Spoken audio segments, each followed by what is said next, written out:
Good morning students. आज हम पढ़ेंगे wave shaped thin film. Okay, तो सबसे पहले अब ये समझते हैं कि वेव शेप्ड थिन फिल्म होती क्या है। तो जैसा कि ये मैंने डायग्राम बनाया है, इसे आप अभी बना लीजिएगा और ध्यान से समझिएगा, उसे हम समझाएंगे। उससे पहले हम एक जनरल आइडिया ले लेते हैं कि वेव शेप्ड थिन फिल्म होती क्या है। तो मान लीजिए हमने अभी पिछली वीडियो में देखा था कि थिन फिल्म क्या होती है। थिन फिल्म इस तरीके की, मान लीजिए कोई फिल्म है शीशे की, तो इसमें क्या हुआ कि थिकनेस, यहाँ पर देख सकते हैं आप थिकनेस, तो थिकनेस जो है ये शीशे की शीट है और थिकनेस ये सेम है, मतलब यूनिफॉर्म है, तो हम उसे थिन फिल्म या फिर यूनिफॉर्म फिल्म भी बोलते थे।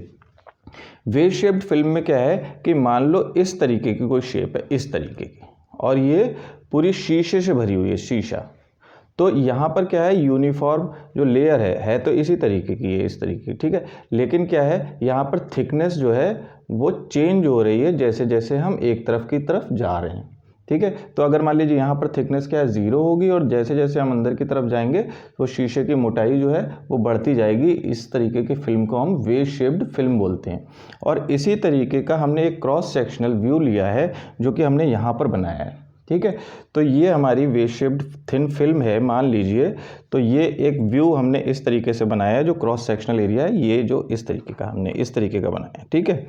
और यहाँ पर जो लाइट रे आ रही है वो इस तरीके से आ रही है। यहाँ पर लाइट रे आ रही है, उसका रिफ्लेक्शन हो रहा है, यहीं से रिफ्रैक्शन हो रहा है, फिर अंदर की तरफ जा रही है, अंदर दूसरी सरफेस पे रिफ्लेक्शन और रिफ्रैक्शन हो रहा है, फिर पहली सरफेस पे आ रही है और बाहर निकल जा रही है, ठीक है। तो इस तरीके से हम यहाँ पर समझेंगे कि लाइट रे बेसिकली कहाँ से कहाँ की तरफ मूव हो रही है।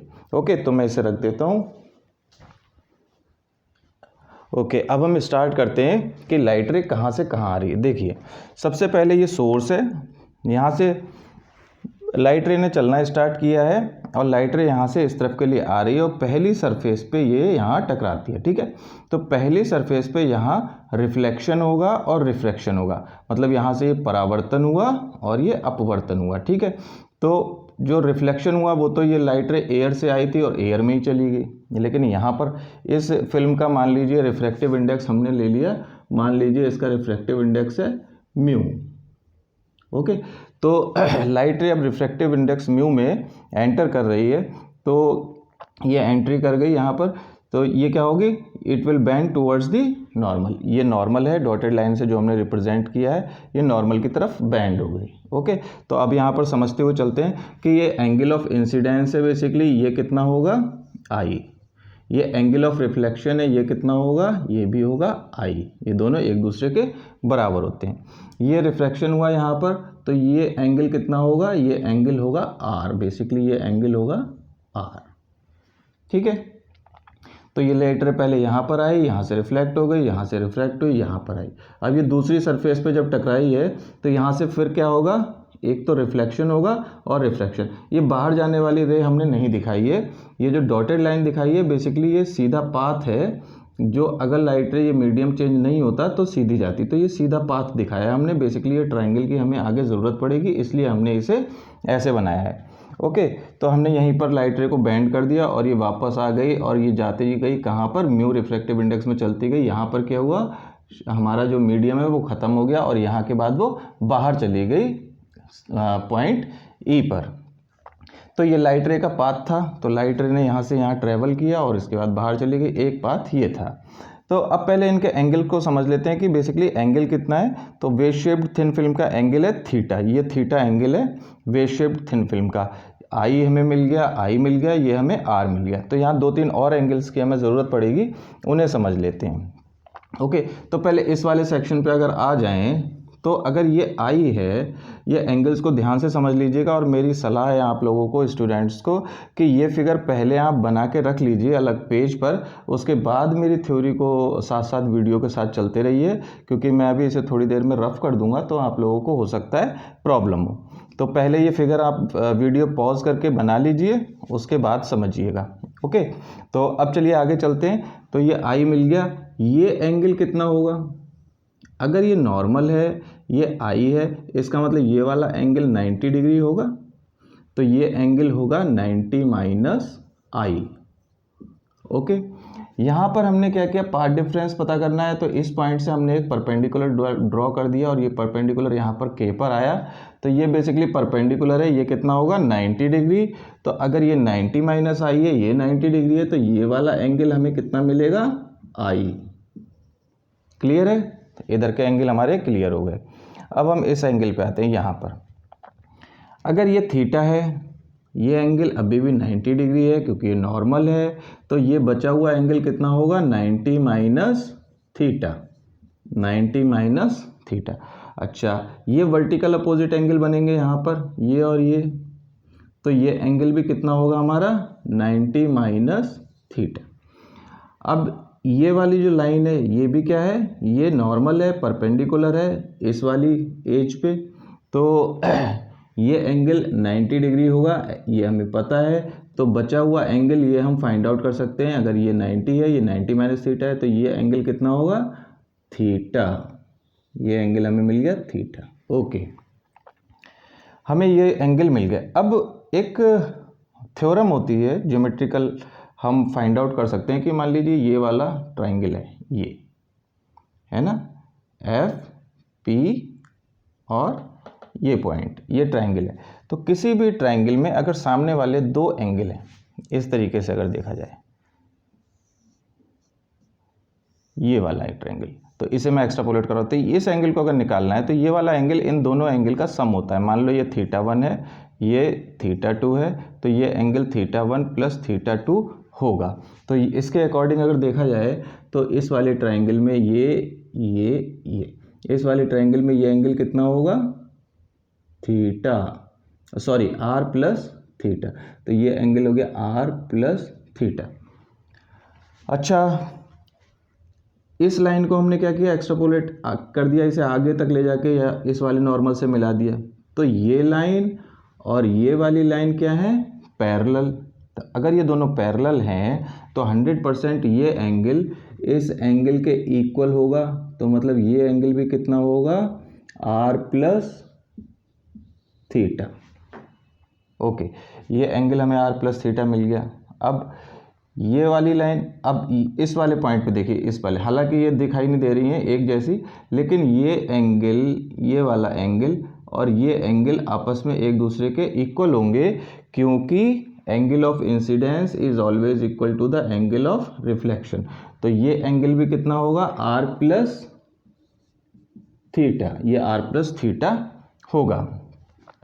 ये लाइन पैरेलल है इस लाइन के, तो ये जो लाइन क्रॉस कर रही है, तो इसका मतलब ये वाला एंगल कितना होगा, ये वाला एंगल भी कितना होगा, आर प्लस थीटा।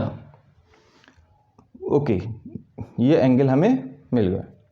अभी हमें एक और एंगल फाइंड आउट करना है कि अगर ये एंगल आर है, ये वाला एंगल 90 डिग्री होगा क्योंकि ये नॉर्मल है, तो ये बचा हुआ एंगल जो है, ये वाला एंगल, इस फिगर को बहुत ही ध्यान से देखिएगा, इसमें फिगर का ही खेल है बस, और कुछ भी नहीं है। अगर आपने फिगर पॉइंट आउट कर लिए तो आपका ये डेरिवेशन बहुत इजीली हो जाएगा। ये वाला एंगल जो बचा हुआ है कितना होगा, ये 90 में से अगर हम r माइनस कर दे तो ये हो जाएगा 90 माइनस r।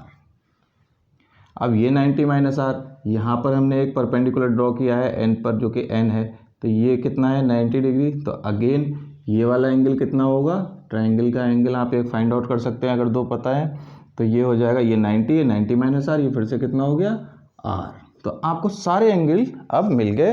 अब हमें ये देखना है कि पाथ डिफरेंस कैसे मिलेगा। पाथ डिफरेंस फाइंड आउट करने के लिए आप थिन फिल्म का वीडियो देख सकते हैं, उसमें हमने देखा था कि कोई रे मीडियम में कितना चली है और कोई रे एयर में कितना चली है, उन दोनों को हम माइनस कर देंगे तो हमें एक्चुअल पाथ डिफरेंस मिल जाएगा। तो पाथ डिफरेंस फाइंड आउट करने के लिए हमें बेसिकली क्या करना है, इन दोनों के डिफरेंस को फाइंड आउट करना है। अब मैं इस फिगर को रफ कर दे रहा हूँ, ये फिगर पॉज करके आप स्क्रीनशॉट ले लीजिए या फिर इसे ड्रॉ कर लीजिए। ओके, तो अभी ये वाले पॉइंट रह गए हैं, ये F है, इस वाले पॉइंट को हम नाम दे दे रहे हैं M और इस वाले पॉइंट को नाम दे दे रहे हैं L। ओके, मैं यहाँ पर लिख दे रहा हूँ L, ये L, ये वाला पॉइंट हमारा जो है नीचे वाला L हो गया। ओके, अब मैं इस फिगर को रफ कर दे रहा हूँ, आप प्लीज़ इस फिगर को बना लीजिए। एक चीज़ और रह गई है, ये जो थिकनेस है इस पॉइंट पर जो थिकनेस है वो T है। ये थिकनेस कितनी है? T। अब इसमें एक चीज़ और समझ लेते हैं कि ये जो दो ट्रायंगल हैं, ट्रायंगल FME और ट्रायंगल FLM, ये दोनों कॉन्जुगेंट ट्रायंगल है। इसका भी हमें आगे ज़रूरत पड़ेगी, वो मैं अभी आपको बता दे रहा हूँ, बाकी के नोट्स मैं आपको प्रोवाइड करा दूँगा। तो ये किस तरीके से हम कॉन्जुगेंट प्रूफ करेंगे, देखो ये वाला एंगल r प्लस थीटा, हमने ये फाइंड आउट कर लिया r प्लस थीटा है। तो किसी भी कॉन्जुगेंट ट्रायंगल को फाइंड आउट करने के लिए दो एंगल और एक लाइन अगर हम कह दें कि बराबर है तो हम क्या कहेंगे, वो कॉन्जुगेंट एंगल है। तो हमें ये पता है कि ये r प्लस थीटा है EFM में, ठीक है। ऐसे ही FL और M में ये r प्लस थीटा है, तो ये एंगल एक जैसे हो गए, ठीक है। एक चीज़ हमारी कॉमन हो गई। दूसरी चीज़ यहाँ पर देखिए नॉर्मल है, तो ये एंगल 90 डिग्री होगा, इधर ये एंगल 90 डिग्री होगा, तो ये दूसरा एंगल भी इक्वल हो गया। अब यहाँ पर ये जो लाइन है FM, ये वाली लाइन, ये लाइन दोनों में कॉमन है, इसका मतलब ये लाइन सेम है। तो तीनों चीज़ें हमें इक्वल मिल गई, तीन चीज़ें, और तीन चीज़ें जैसे ही इक्वल मिलती हैं हम कह सकते हैं कि ये जो ट्रायंगल हैं ये कॉन्जुगेंट हैं। कौन कौन से? FML और FME। ओके, अब हम चलिए इसे रफ कर देते हैं, आप इसका स्क्रीनशॉट ले सकते हैं। ओके, ले लिया। अब आगे बढ़ते हैं, इसे मैं रफ कर रहा हूँ।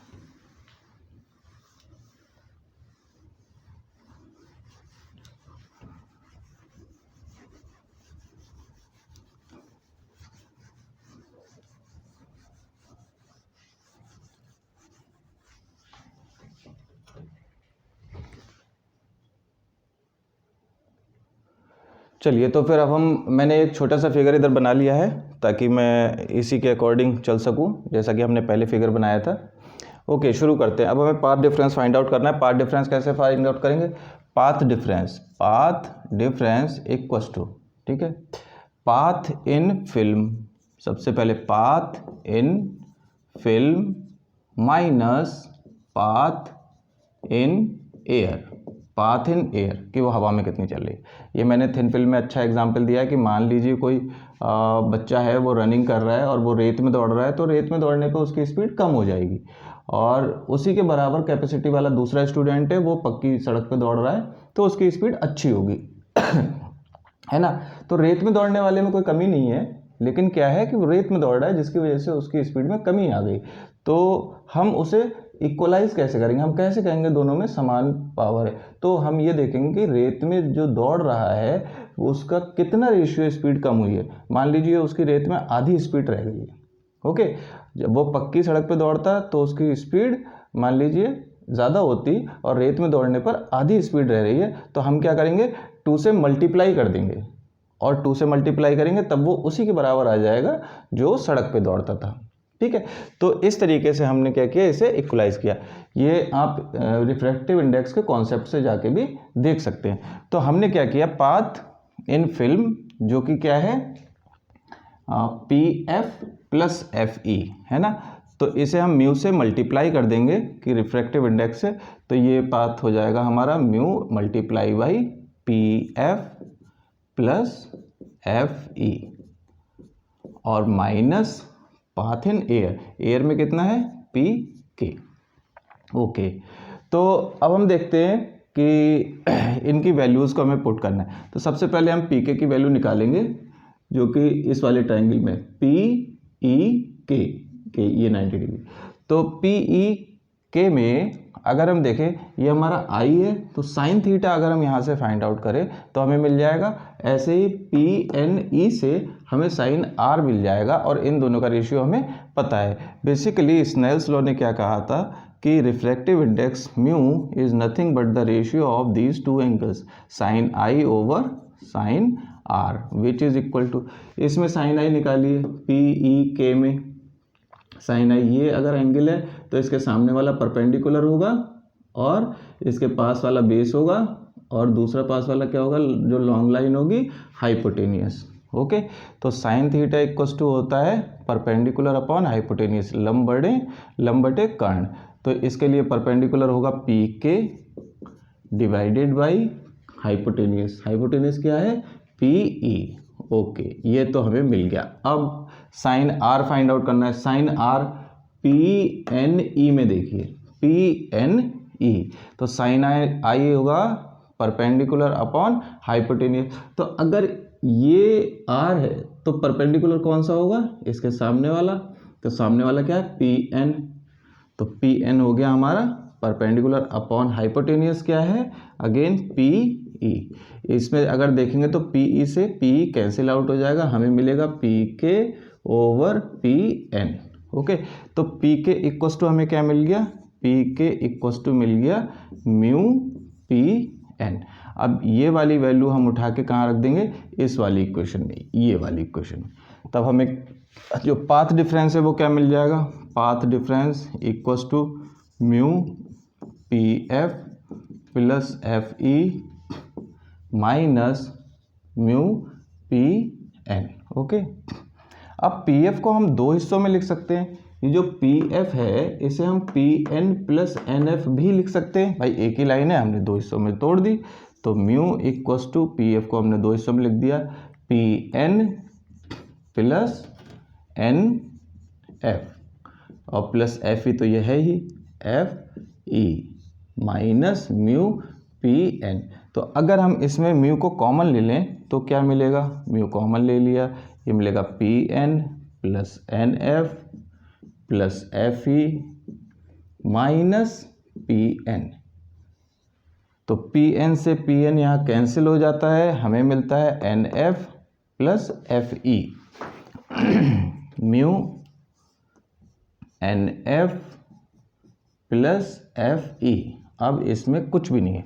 देखो अगर ये जो एफ ई है, एफ ई, अगर एफ ई को मैं एफ एल लिख दूं तो ये एक स्ट्रेट लाइन मिल जाएगी मुझे,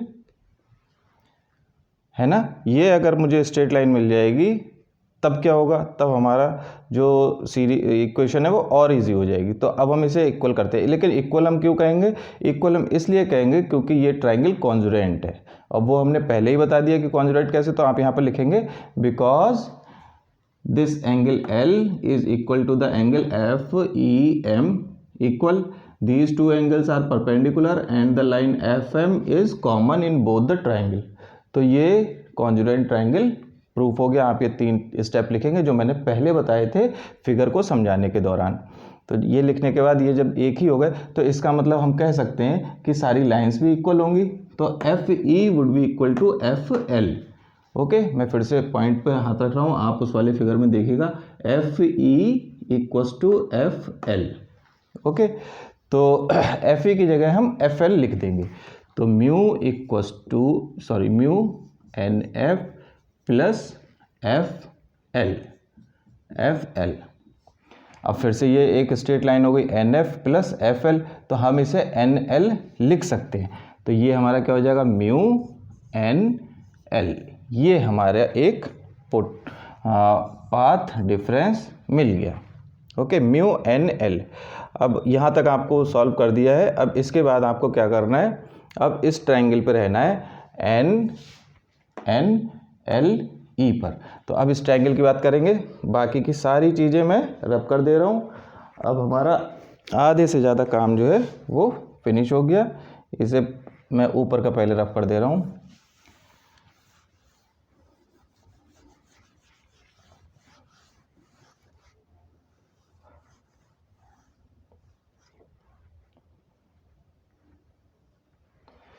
म्यू NL। ओके, तो मैं ऊपर लिख ले रहा हूँ path difference equals to mu NL, और मैं इसे भी रफ कर दे रहा हूँ। ओके, इसे भी मैंने रफ कर दिया। अब देखिए, अब ट्राइंगल NLE में अगर ये थीटा है, ये 90 डिग्री है क्योंकि हमने नॉर्मल ड्रॉ किया था। ओके, एंगल एन पॉइंट पे ये नॉर्मल है। तो ये हमारा एक राइट एंगल ट्राइंगल बन गया जिसमें कि n राइट एंगल ट्राइंगल है, ठीक है। तो ये NLE में cos r प्लस थीटा क्या होगा, cos r plus theta. cos theta क्या होता है, आधार बटे कर्ण, मीन्स पर बेस अपॉन हाइपोटेनियस। बेस क्या है इसमें, बेस होगा, अगर ये r है तो बेस ये वाला होगा, r प्लस थीटा का बेस ये होगा, तो ये होगा NL अपॉन हाइपोटेनियस क्या होगा, हाइपोटेनियस होगा ये EL। ओके, अब EL यहाँ भी हमने देखा था EM प्लस ML लिख सकते हैं। अब EM क्या है, T, ये थिकनेस ऑफ द फिल्म है, कॉन्जुगेंट ट्राइंगल है तो इसका मतलब ये भी T होगा। अगर ये ऊपर वाली लाइन T है तो ये भी T होगी क्योंकि ये ट्राइंगल क्या है, कॉन्जुगेंट। ओके, तो EL हम कह सकते हैं ये 2T के इक्वल होगा, हम इसे कह सकते हैं NL अपॉन 2T। तो NL क्या हो गया, यहाँ से हम कह सकते हैं 2T cos r plus theta. Okay, तो ये NL की वैल्यू आपको यहाँ उठा के यहाँ रख देनी है, तो पाथ डिफरेंस हो जाएगा 2μT cos r plus theta. Okay, you got the path difference comparison to the thin film and path in air। Okay, अब यहाँ पर हम देखेंगे कि एक थ्योरम थी स्टोक्स थ्योरम, उसमें ये कहा गया था, स्टोक्स थ्योरम के लिए अलग वीडियो है, लिंक नीचे दिया गया है। उसमें ये कहा था कि अगर मान लीजिए कोई लाइट रे किसी डेंसर मीडियम से रिफ्लेक्ट होती है तो पाथ में डिफरेंस आएगा λ/2 का। तो वो हम अब इफेक्टिव पाथ डिफरेंस, उसे हम क्या बोलेंगे, टोटल जो पाथ डिफरेंस मिलेगा effective path difference according to the Stokes theorem. तो हम उसे इफेक्टिव पाथ डिफरेंस EPF लिख दे रहे हैं, EPD। Effective path difference would be 2μT cos r plus theta plus λ/2। ये हमारा इफेक्टिव पाथ डिफरेंस हो गया। अब इफेक्टिव पाथ डिफरेंस जब हमें मिल गया तो अब हमारा काम ख़त्म हो गया।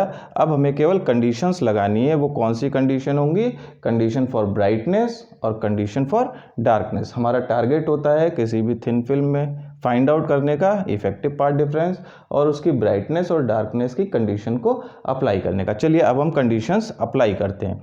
तो हमें इफेक्टिव पाथ डिफरेंस मिल गया, ये है फॉर डार्क फिल्म। मैं इसे रफ करके पहले ऊपर लिख दे रहा हूँ, आप लोग नोट कर लीजिएगा। अब मैं ये सब चीज़ें रफ कर दे रहा हूँ और मैं इसे ऊपर लिख दे रहा हूँ, effective path difference is equal to 2μT cos r plus theta plus λ/2। Okay, इसे भी हमने कर दिया रफ। अब हमें इसका भी काम ख़त्म हो गया, इसे भी मैं हटा दे रहा हूँ। ओके, इफेक्टिव पाथ डिफरेंस जो है फॉर किसके लिए, ब्राइट फ्रिंज के लिए। पहले हम ब्राइट फ्रिंज के लिए बात करते हैं। ब्राइट फ्रिंज के लिए कंडीशन होती है कि effective path difference must be equal to the integral multiple of wavelength. तो इफेक्टिव पाथ डिफरेंस ये है 2μT cos r plus theta plus λ/2 must be equal to the integral multiple of wavelength n lambda. Okay, ये क्या हो गया, n lambda, where n equals to 1 2 3 and so on. इसे simplify कर लीजिए तो आपको मिल जाएगा 2μT cos r plus theta equals to lambda को उधर ले जाएंगे और अरेंज करेंगे तो ये आपको मिल जाएगा 2n - 1 λ/2। ये आपका आ जाएगा कंडीशन फॉर ब्राइट फ्रिंजेस। ठीक, इसी तरीके से आप दूसरी कंडीशन फाइंड आउट करेंगे, कंडीशन फॉर डार्क फ्रिंज। तो हम यहाँ लिख देते हैं for dark fringe. Dark fringe के लिए कंडीशन क्या होती है कि effective path difference must be equal to the odd multiple of half wavelength. Okay, effective path difference must be equal to the odd multiple of half wave length. तो effective path difference हमारा क्या है, 2 mu t cos r plus theta plus lambda by 2 is equal to the odd multiple 2n plus 1। Odd के लिए हम 2n minus 1 भी लिख सकते हैं, 2n प्लस 1 भी लिख सकते हैं, वो हमें ऑड वैल्यू ही देगा। ओके, और हमने प्लस क्यों लिया है, क्योंकि हम यहाँ प्लस ब्रैकेट ओपन करेंगे तो लैम्डा बाई टू सीधे कट हो जाएगा। या आप लोग जब कैलकुलेशन करोगे तो आप देखोगे कि सिंपल हो जाएगा। जैसे अब मैं इससे मल्टीप्लाई करूँगा तो 2n लैम्डा बाई 2 आएगा, 2 से 2 कैंसिल हो जाएगा। यहाँ पर आएगा लैम्डा बाई 2 से लैम्डा बाई 2 कैंसिल हो जाएगा। चलिए मैं एक स्टेप और लिख दे रहा हूँ तो आप लोगों को ईजी हो जाएगा। Cos r plus theta plus lambda by 2 equals to 2n lambda by 2 plus lambda by 2। Lambda by 2 से ये लैम्डा बाई 2 कैंसिल हो गया, इससे ये कैंसिल हो गया, तो यहाँ पर हमें क्या मिला, 2 नहीं आएगा, सिर्फ n lambda which is effective 2 mu t cos r plus theta. तो ये कंडीशन हमारी किसकी हो गई, कंडीशन फॉर डार्क फ्रिंज। तो इस चीज़ का बच्चों आप लोग स्पेशल ध्यान रखिएगा कि जो फाइनल रिजल्ट है डार्क फ्रिंज का वो कुछ इस तरीके का आया है कि ब्राइट फ्रिंज की तरह लग रहा है। तो इसका ध्यान रखिएगा कि कौन सा किसका है, यहाँ पर याद करते समय ध्यान रखेंगे। ओके, तो ये हमें दोनों फ्रिंजेस का डिफरेंस मिल गया है। अब हम क्या करते हैं इसे, अब हमारा जो अगला टास्क रहता है वो ये रहता है कि जो फ्रिंज बनी है उसकी विड्थ को पता करना। विड्थ मतलब चौड़ाई, कि फ्रिंज जो है उसकी चौड़ाई कितनी है। ओके, तो फिर हम फ्रिंज की चौड़ाई के लिए बात करते हैं। अब मैं इसे जो है रफ कर रहा हूँ और कोई भी एक हम ले सकते हैं, उसका डिफरेंस पता करना है। तो ये डार्क फ्रिंज के लिए, एक डार्क फ्रिंज के लिए हो गया, ये ब्राइट फ्रिंज के लिए हो गया। यहाँ पर अगर आप जैसे कई उसमें अगर डायरेक्ट देखेंगे तो यहाँ पर आपको प्लस भी मिल जाएगा, कोई ऐसी उसमें इशू वाली बात नहीं है। कुछ बुक्स में यहाँ प्लस दिया होगा, मतलब ऑड मल्टीपल से है। ये वैल्यू किसकी है, odd multiple of half wave length, और ये integral multiple of wave length. Okay, तो अब हम चलिए फ्रिंज की विड्थ को पता करते हैं। उसके लिए हमने वही थिन फिल्म को बना लिया, फिर से थिन फिल्म नहीं कहना चाहिए, सॉरी, वे शेप्ड फिल्म को हमने फिर से बना लिया। ये हमारा ओरिजिन है और मान लीजिए यहाँ पर किसी डिस्टेंस पर ये जो थिकनेस है वो कितनी है, t है। ओके, और यहाँ पर जो फ्रिंज बनी है वो xn है, मतलब nb जो फ्रिंज है वो यहाँ से जो डिस्टेंस है वो xn है, और इसकी थोड़ी और डिस्टेंस पे मान लीजिए यहाँ जो थिकनेस है वो xn+1 है, और xn+1 है, और वहाँ पर जो फिल्म की थिकनेस है वो t डैश है। मान लीजिए यहाँ पर जो थिकनेस है वो t डैश, यहाँ की जो थिकनेस है वो t डैश है।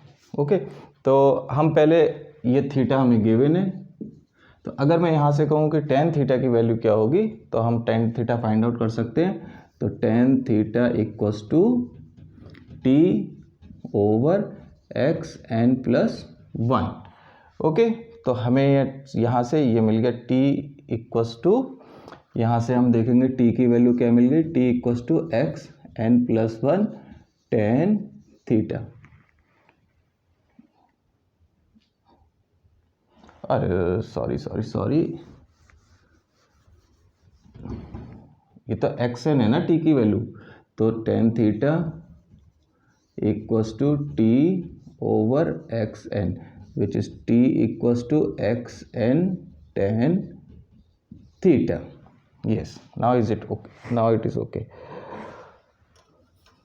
अब मैं इसे रफ कर रहा हूँ। हम केवल ब्राइट फ्रिंज को लेकर चल रहे हैं कि हमें ब्राइट फ्रिंज की मान लीजिए थिकनेस पता करनी है, तो ब्राइट फ्रिंज किसी पॉइंट पर ये इसकी वैल्यू है ना, तो t की वैल्यू हम उठा के यहाँ पर रख देंगे, तो 2 म्यू t की वैल्यू हो जाएगी xn tan theta cos r plus theta 2n-1 lambda by 2। ये ब्राइट फ्रिंज की हम विड्थ पता कर रहे हैं। ठीक ऐसे ही 2 म्यू, इससे नेक्स्ट वाली जो फिल्म होगी वो xn+1 होगी, ये आ जाएगा tan theta cos r plus theta, और n+1 यहाँ पर रखेंगे तो 2n+1 -1 लैम्डा बाई 2। अब हमें क्या करना है, उस बाद वाली फ्रिंज में से पहले वाली फ्रिंज को माइनस कर देंगे तो हमें फ्रिंज की विड्थ पता चल जाएगी। मतलब मैं इसमें से, इस डिस्टेंस में से अगर ये वाली डिस्टेंस को माइनस कर दूंगा, इसे हटा दूंगा, तो मुझे ये वाली विड्थ मिल जाएगी। बस हमें यही पता करना है, ये वाली विड्थ हमें पता करनी है। ओके, तो अब हम माइनस करने का काम करते हैं। इस इक्वेशन में से इस इक्वेशन को माइनस कर देते हैं, तो बाकी सारी चीज़ें कॉमन है, तो कॉमन आ जाएंगी। 2 म्यू tan थीटा और cos r प्लस थीटा, यहाँ आ जाएगा x n+1 माइनस एक्स है। ठीक है, ऐसे ही इस जगह पे क्या होगा, लैम्डा बाई 2 कॉमन आ जाएगा। अब क्या क्या बचा, ये 2, इसे मैं ब्रैकेट को ओपन कर दे रहा हूँ, यहाँ 2n आ जाएगा, यह आ जाएगा +2, यह आ जाएगा -2। अब मैं इसे माइनस करूँगा, -2n, ये माइनस माइनस +1। ओके, तो कुछ माइनस हो रहा है, 2n से 2n कैंसिल हो गया, इस 2 से ये 2 कैंसिल हो गया, सिर्फ 1 बचा। तो बेसिकली यहाँ पर बचा lambda by 2, lambda by 2। Okay, और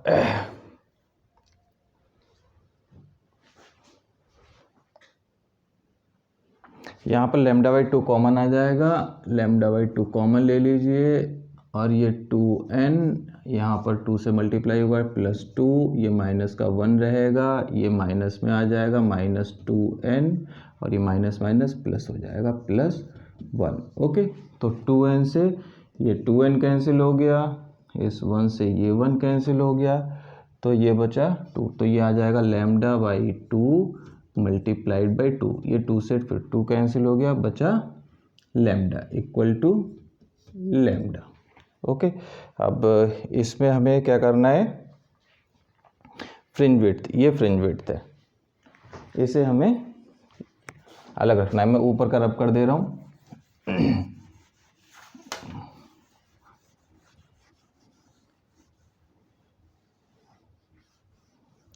ओके, तो यहाँ भी मैं ऐसे करके लिख सकता हूँ कि ये अब लैम्डा के इक्वल हो गया, तो ये सारी चीज़ें हटा दो, ये बचा सिर्फ लैम्डा के इक्वल।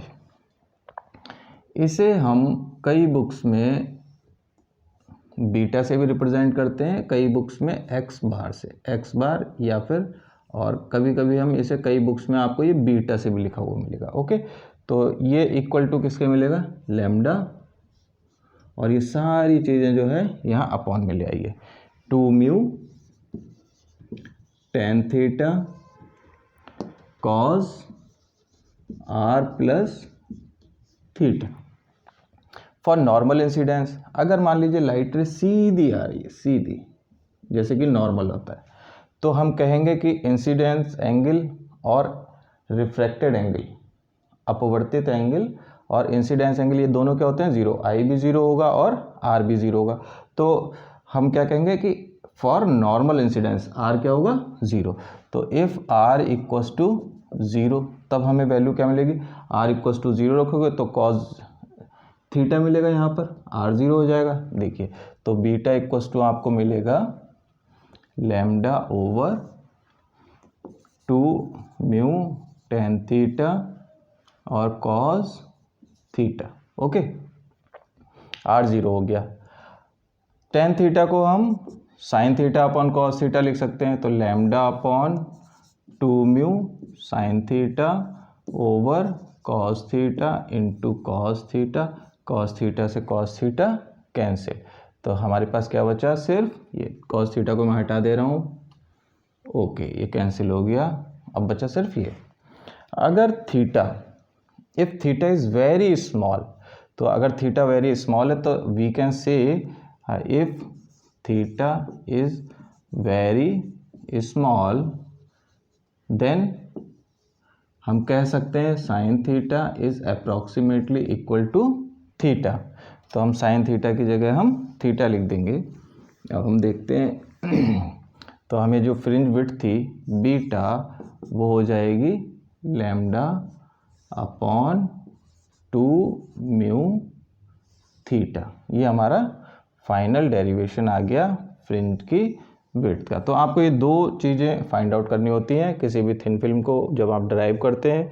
एक तो आपको ब्राइट फ्रिंज और डार्क फ्रिंज की कंडीशंस फाइंड आउट करनी होती हैं और दूसरा आपको फाइंड आउट करना होता है फ्रिंज की विड्थ। तो आपने ये दोनों चीज़ें फाइंड आउट कर ली, हमारा डेरिवेशन होता है यहाँ समाप्त। इससे रिलेटेड इंटरफेरेंस के कुछ और वीडियो हैं, जैसे थिन फिल्म का है और वेव शेप फिल्म का ये हो ही गया, और न्यूटन्स रिंग का है, वो मैंने नीचे डिस्क्रिप्शन में दिए हुए हैं, लिंक से जाके आप वो वीडियो भी देख सकते हैं। तो आपका ये इंटरफेरेंस टॉपिक जो है वो कवर अप हो जाएगा। Thank you.